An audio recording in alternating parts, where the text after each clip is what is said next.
What's up, legends, and welcome back to another Unmatched First Impressions video.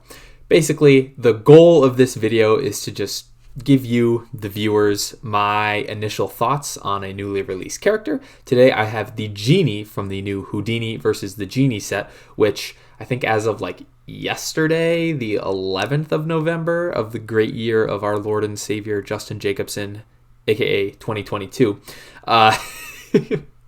Where was I going with this? I think the ship made port, so it should be shipping next week. So by the time you're watching this, I don't know, a month from now, hopefully you already have your set and you have your own first impressions. But anyway, I'm just going to go through the Genie's cards, talk about his stuff, and just give you my first thoughts. My background with this character is I actually playtested the Genie Dini set a while ago.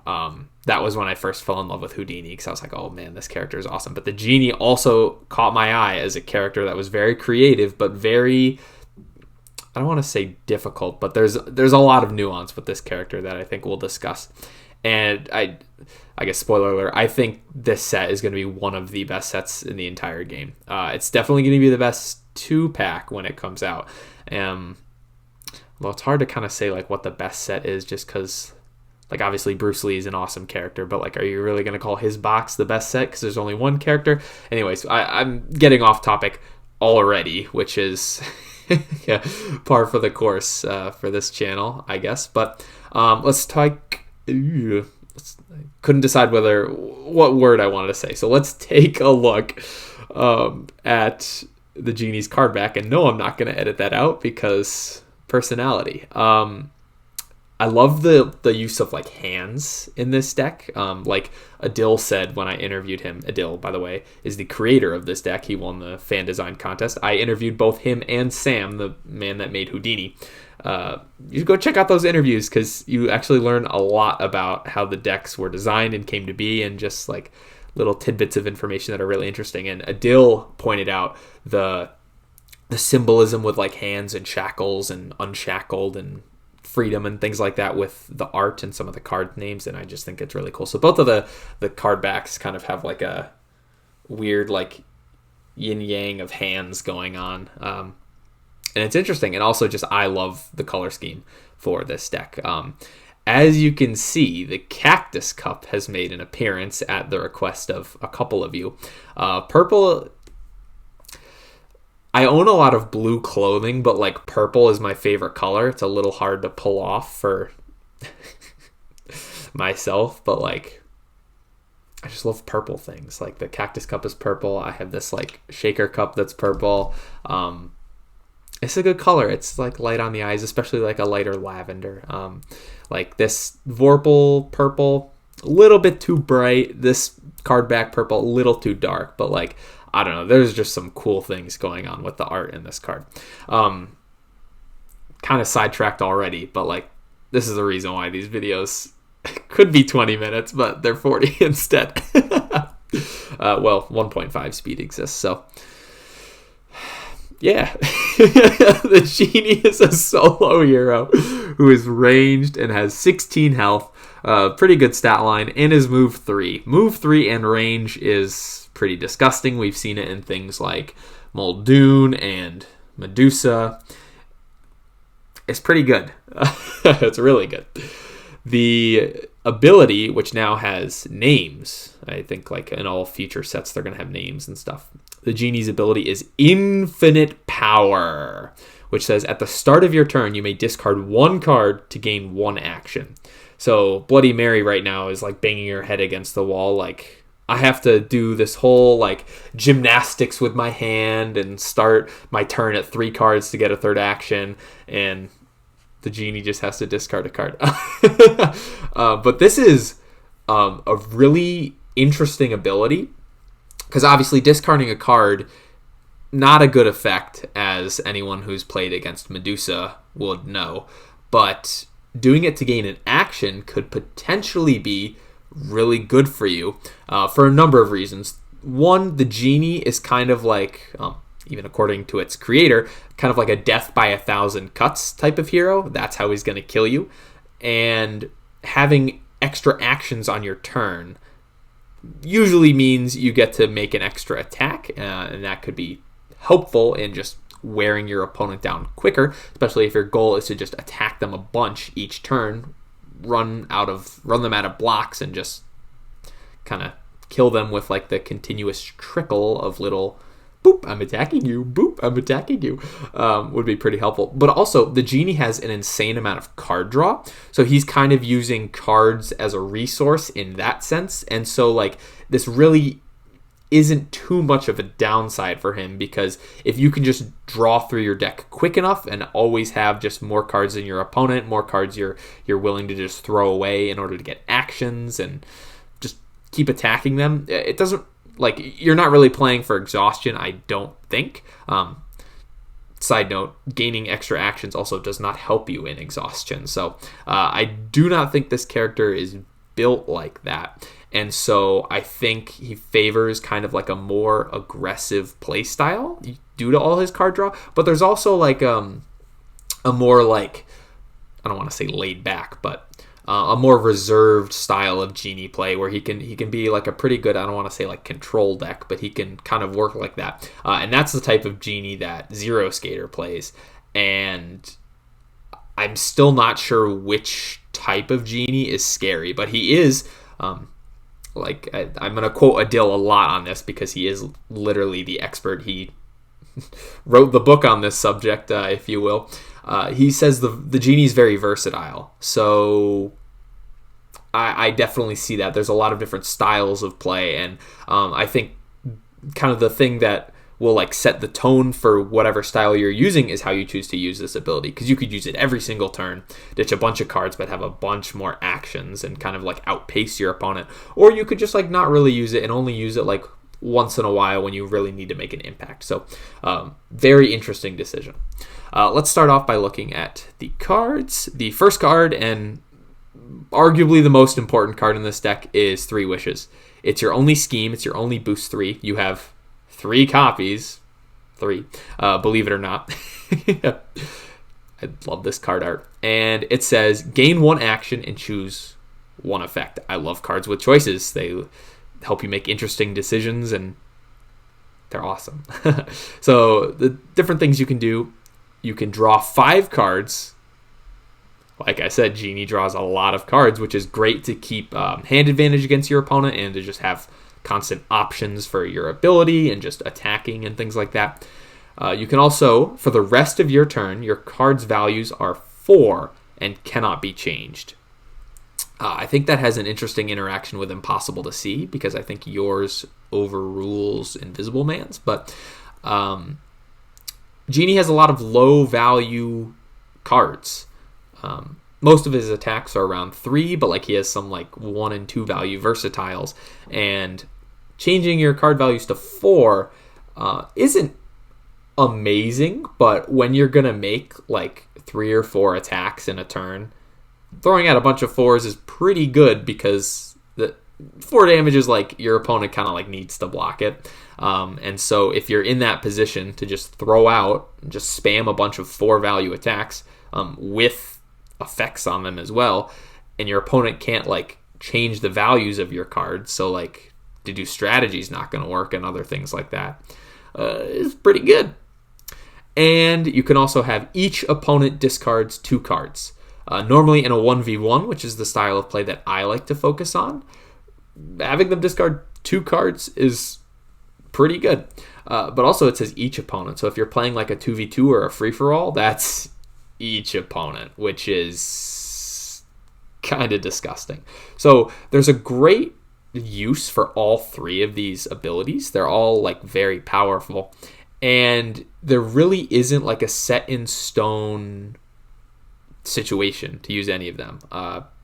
Very situational card, I will say, because you're gaining an action, you can stack these. So like if you have 2 Three Wishes, you could make your opponent discard 2 cards and then draw 5 cards yourself. And now you have a massive hand advantage and you can blast them.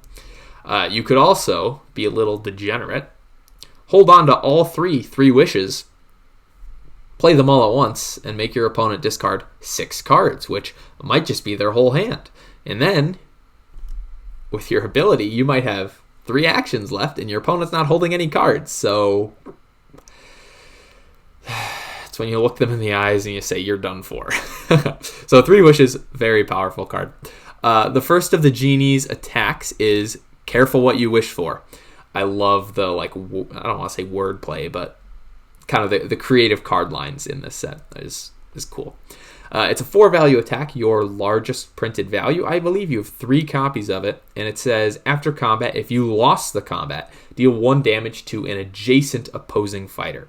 So a key theme to pick up on here is that the Genie is ranged, but he has a lot of effects that deal damage or things like that to an adjacent fighter. So yes, while you can kind of play from further away and attack your opponent with your range and get some good value kites in, you also get, I don't want to say rewarded, you're also incentivized even to kind of play more up close and personal and try to get these extra adjacency effects off, which kind of makes you a little bit more vulnerable to a counterattack, but you're the Genie. What do you have to be afraid of? So this is almost like guaranteed damage if you're making an attack, because if you win the combat, obviously you're going to deal at least 1 point of damage, and if you lose the combat, you're going to deal a point of damage if their opposing fighter is adjacent to you. It won't work against things like skirmish or leap away,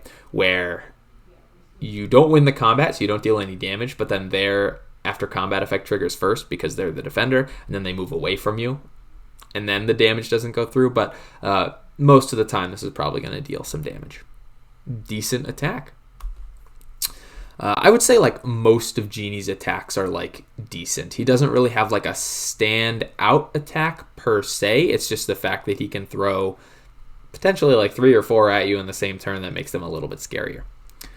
So the next card is I Am Freed. It's a 3-value Genie attack. You have 2 copies of it, and it says, after combat, place the Genie in any empty space. That's any empty space on the entire board. It's kind of like a teleportation card. Then, deal 1 damage to each adjacent fighter. So this card is great for a variety of reasons. The move effect is guaranteed, and you can move anywhere on the board, which makes it extremely flexible. And the fact that it deals damage to each adjacent fighter, it can potentially be a good source of AoE against multiple 1-health sidekicks if you can line it up to deal damage to multiple things. Kind of like Pure Evil, except a lot better than Pure Evil, which isn't really surprising since Jekyll and Hyde is kind of booty. But anyways, the tier list video isn't happening. That should be out in a couple days. But I like this card because, as you are well aware, the defender resolves first. You love to see it. And so a lot of times, to avoid some of your multiple action attack chains, your opponent will play a move effect to get out of your zone, so you can't attack them anymore.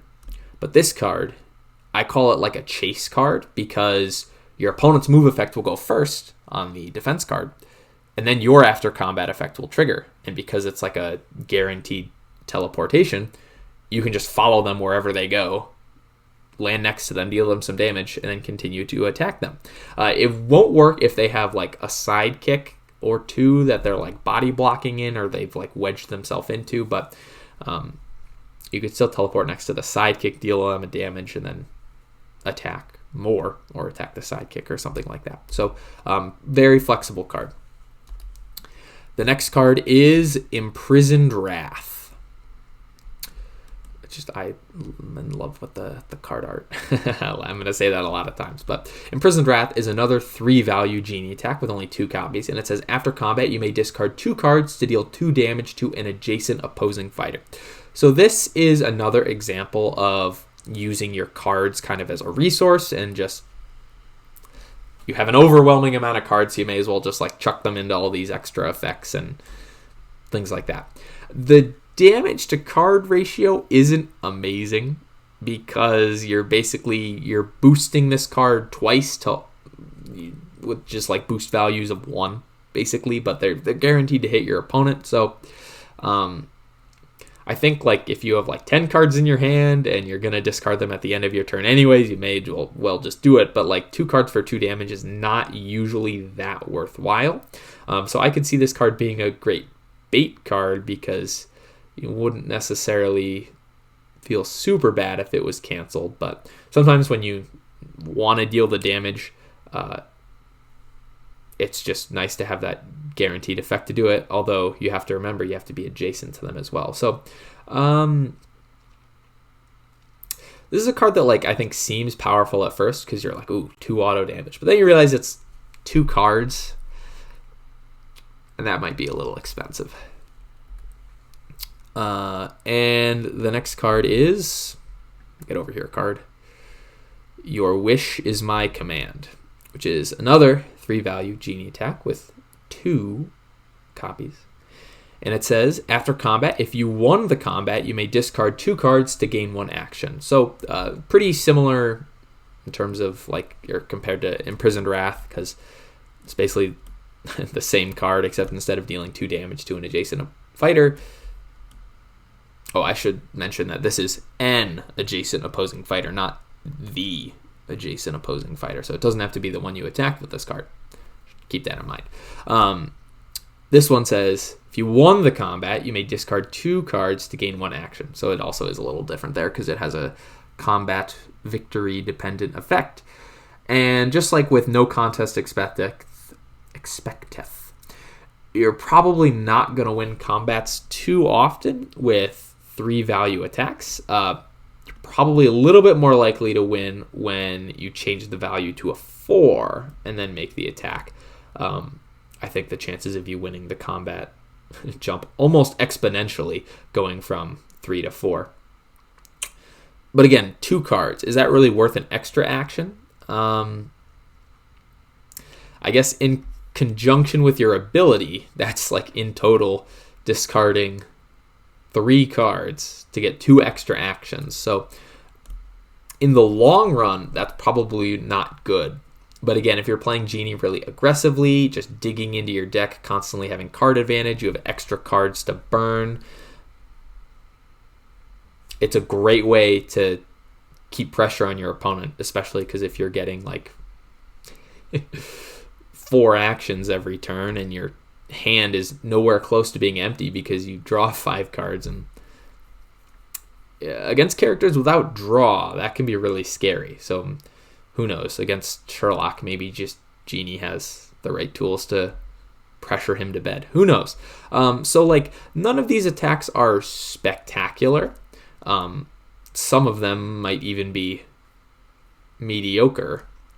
But just the fact that you're attacking very frequently, or potentially just always attacking pretty hard, kind of makes up for it. And then like the situational effects are most of the time like pretty good, situationally very good. So potentially like a low floor, high ceiling kind of attack package we have here.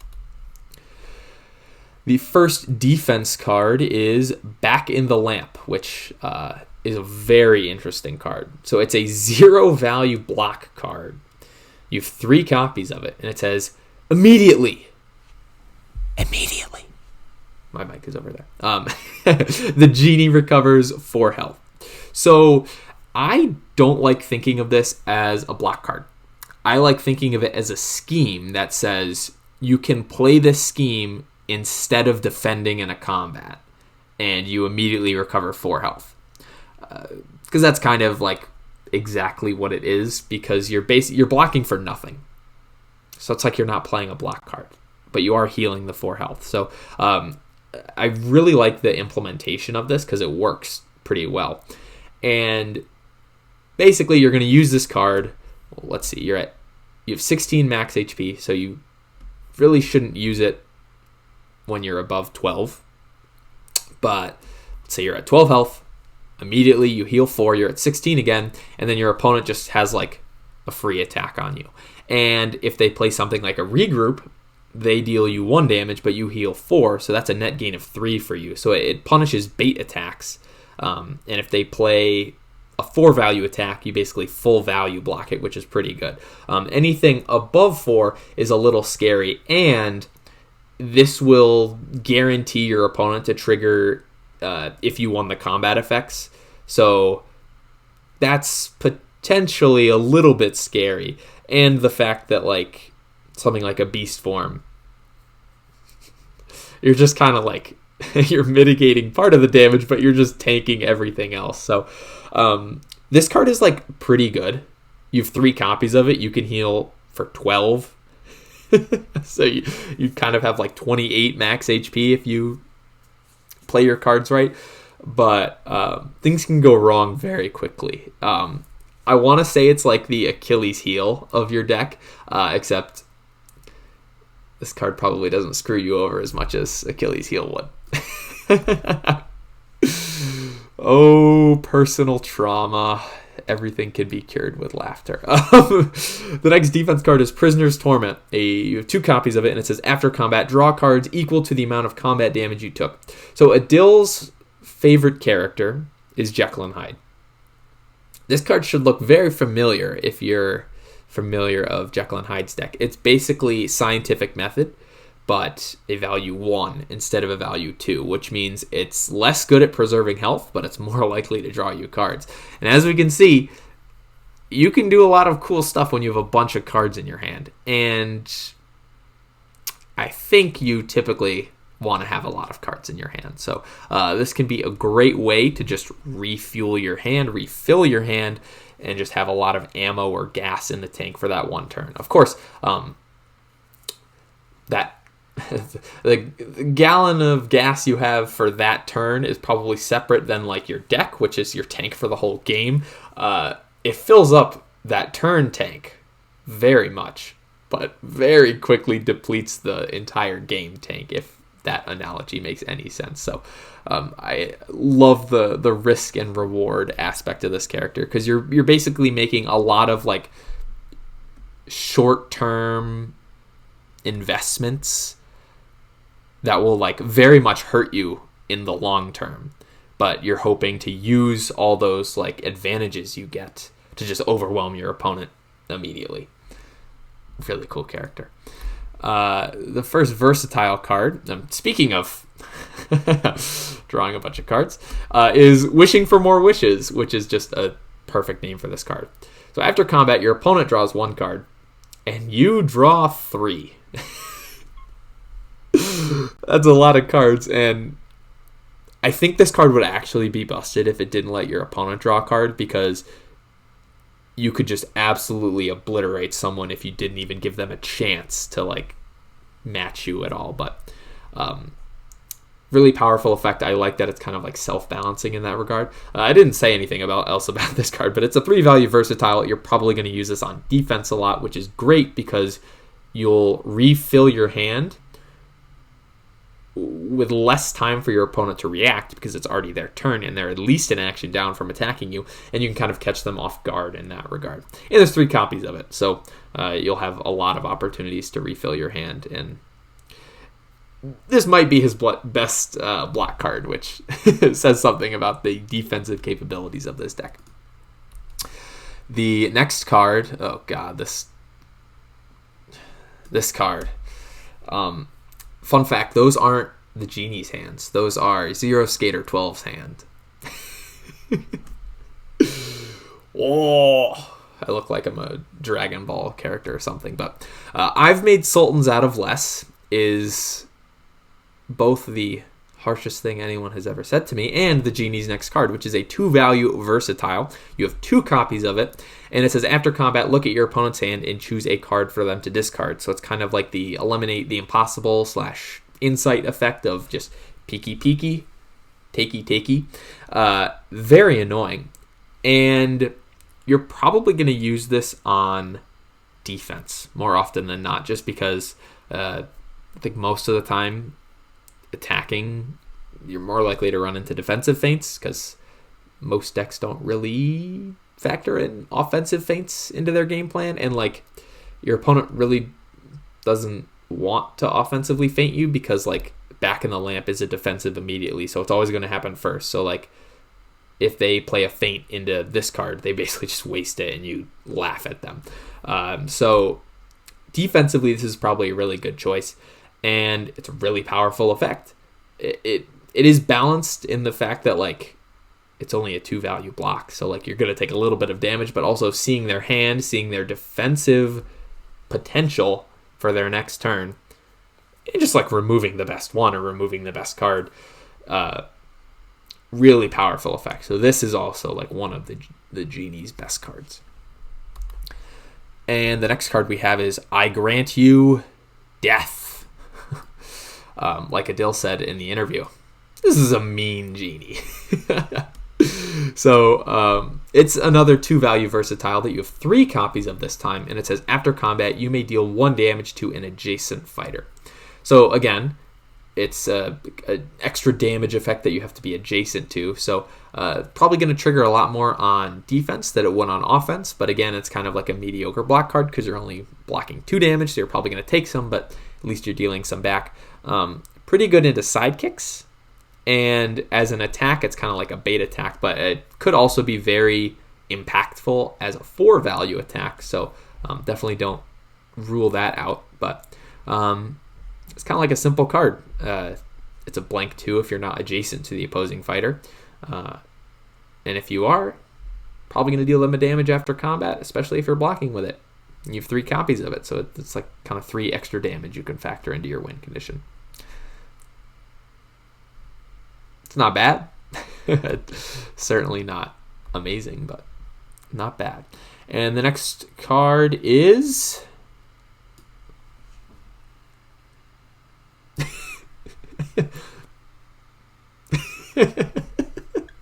This is like when I tried to like line my head up with Devil of Hell's Kitchen in the Daredevil First Impressions video. Or just impersonating all the cards.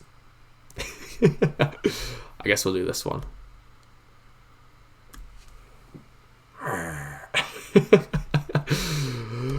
Ayo! Oh boy. Oh, I should do this one too. I just look like a vampire. This is no parlor trick. This is why these videos are 40 minutes long. It's a 1-value versatile. You have 2 copies of it, and it says during combat, the value of your opponent's card is equal to its boost value. So if you're using this as an attack, you're usually not going to deal any damage because you're attacking with a 1-value card. There is potential for you to 3 wishes 4-value attacks, and then it's probably going to deal 1 or 2 damage, if not more. And as a block, it's also interesting to math out because, say, the average boost value of a card is like 2. Probably only going to be taking 1 damage in that case, but you're setting the value of your opponent's card during combat, and you're defending, which means the attacker will, if they have like a during combat value change, theirs will happen afterwards and kind of not care about yours. So things like Ancient Heirloom, you can set the value of the card to 5 after this and then boost it up to 8.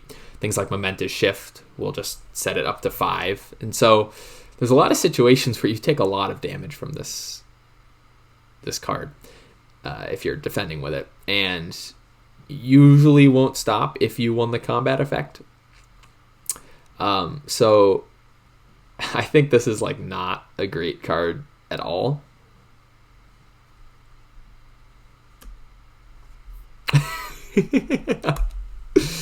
And the last card is a card we've all seen before. Come on. And that is Feint. It's got cool art. You have 3 copies of it. And like Adil said in his interview, this is actually a deck where you like might want to attack with Feint. Especially because like when it's a 4, it can be interesting, cause some havoc. And also like you're probably going to be defending with Back in the Lamp, Prisoner's Torment, Wishing for More Wishes, and Sultans a lot of the time. Let's see, 2, 3, 2, 3. So that's like 10 decent to solid block options. And I guess with feint, it makes it like 13-ish. But you can also be flexible. Think about using it offensively depending on the matchup, of course. Like, be really good in the Alice matchup to try to hit Looking Glass with. And, like, probably not going to want to defend with feint too often because you're going to take too much damage if Alice is big. Like, Prisoner's Torment would be really interesting in that matchup because you just tank a bunch of damage, draw a bunch of cards, and then just, like, go to town and probably get away with just blowing all 3 feints as attacks, trying to hit a Looking Glass or something like that in that matchup. So, as you can see, there's a lot of different ways to play this character. And I know I'm probably, like, too impatient to play, like, to play Patient Genie. I am probably, like, play all 3 wishes for 5 cards, always use my ability, draw a bunch of cards with wishing 4 more wishes, and just, like, try to figure out the way to, like, kill my opponent the fastest. I see that being, like, how I enjoy this character. I'm not sure, like, how necessarily competitively viable that is, but I think a lot of decks will have a hard time trying to slow the Genie down. And when you're playing a more patient game and you're trying to just, like, triple wish for discards and just nuke your opponent, I could see that being a very hard play style to play around, just because of a lot of decks can't really stop that. I think the way they win, if you're going for that in your game plan, is to just try to aggro you down, just try to kill you before you draw all 3 wishes, and then nuke them. They try to nuke you first. Except the problem with that is that the Genie can, like, resist aggression amazingly, because he can just draw more cards than you. He can heal back his damage. It's annoying. So maybe optimally the best way to play Genie is patiently and just wait and see how your opponent reacts to that. And if they try to speed up, you just speed up as well and you beat them. Although there might be some decks that can kind of, like, patient you, where you might have to play aggressive. Like Medusa, what are your options here for blocking Gaze of Stone? You have 3, 6, 8, 11. You have 11 things that block Gaze of Stone, because this isn't. This makes Gaze of Stone a 4, so you actually take more damage when you block with this card. So, like, Medusa can probably just be patient. Although, you can just take Gaze of Stone away from her with this. So, who knows? And, like, Sherlock, if he eliminates your wishes, probably not the best thing in the world. But those are, like, top-tier level decks.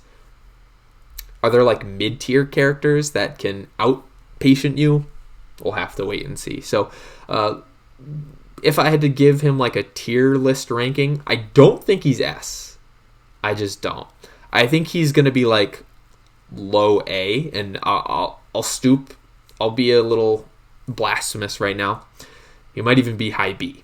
And again, remember, these is my first impressions. I'm often wrong. I said T-Rex was going to be, like, low B, high D, around C. And she's, like, the 4th best character in the game right now. So that's what these videos are all about. Just giving my initial thoughts and then going back a year from now and having a laugh at some of the stupid things I say. So hopefully you found this video helpful. Let me know what you think of the Genie, what your thoughts are, what are his best cards, what are his worst cards, how should you play him. Just leave a comment. We can have a nice discussion about it, and all the Genie mains can rise up and tell me that I am very wrong about this character and that he's going to obliterate the meta in the next tournament. I'm thinking of John, of course, when I say that, but, like, I know there's more of you. So yeah, that's all I have for this video. The Houdini first impressions video will be out soon, probably shortly after this one. Like probably, like, it's right there on the side of the screen already, because I'm going to post them, like, pretty shortly after one another. And yeah, I appreciate everyone's patience waiting for this video to get out. This week, I say this week, it's the week of the 7th. This video was probably supposed to be out like on the 9th, but just I got busy, and for the first time ever, I prioritized sleep over recording videos in the wee hours of the night. So imagine that. I don't really regret that decision. So I think just going forward, I need to make less promises about scheduling releases, since I am not really good at scheduling things, and it's a lot more funner when I'm making these videos when I want to be, rather than when I feel like I have to be. And so I think going forward, that's just how it's gonna be. I'll try to make a lot less promises about scheduling, because I know usually I just don't follow through, and then it just makes everyone unhappy, because people are unhappy because I said, oh, Sun Wukong video will be out at the end of October, and it's not out right now, and then I feel bad because I feel like I'm letting people down when, I don't know, I just don't have to put myself in that situation. So hopefully that makes sense. Hopefully you're just happy to be here. I'm happy to be here. So thank you so much for watching. Thanks for making it to the end of the video. Is there like a lamp emoji or something? I don't know, but